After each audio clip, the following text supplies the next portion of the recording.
Les promesses de Moscou contredites par l'image. Les ruines du marché de Tchernihiv bombardées la nuit dernière. La Russie avait pourtant annoncé quelques heures plus tôt réduire ses frappes dans cette région du nord de l'Ukraine. La preuve pour les autorités ukrainiennes que le Kremlin n'a pas de parole. La voici, la soi-disant réduction de l'activité militaire dans notre région. Il y a eu des bombardements la nuit dernière dans les villes de Nizhyn et de Tchernihiv. Des bibliothèques et des centres commerciaux ont été détruits. L'ennemi les a visés toute la nuit. En banlieue de Kiev aussi, un entrepôt a été touché par une frappe.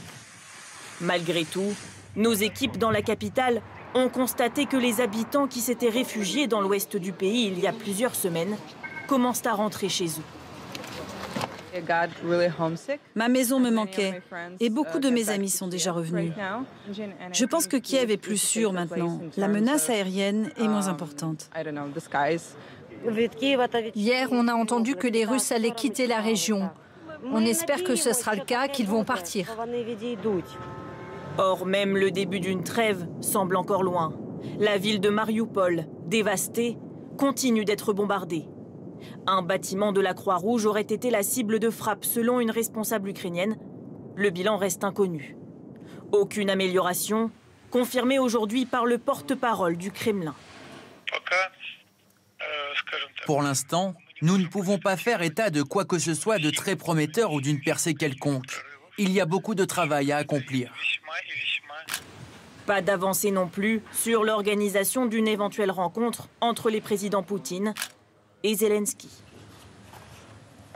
Si un calme très précaire règne à Kiev, à 30 km à peine au nord-ouest de la capitale, à Irpin, les combats n'ont jamais vraiment cessé. La ville a été prise par l'armée russe. L'Ukraine affirme l'avoir reprise. Selon le maire d'Irpin, les combats auraient fait entre 200 et 300 morts dans la population civile.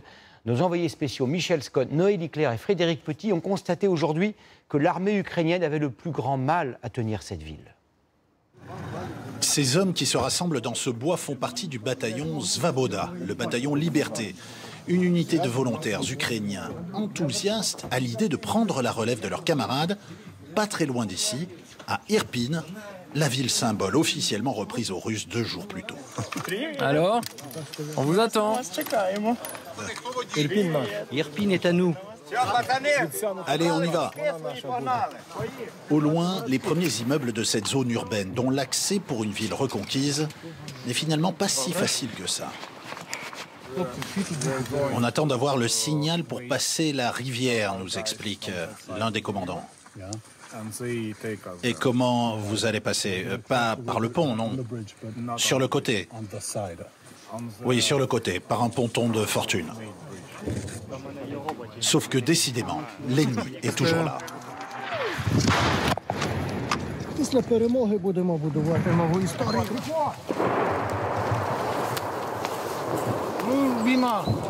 Tout va bien.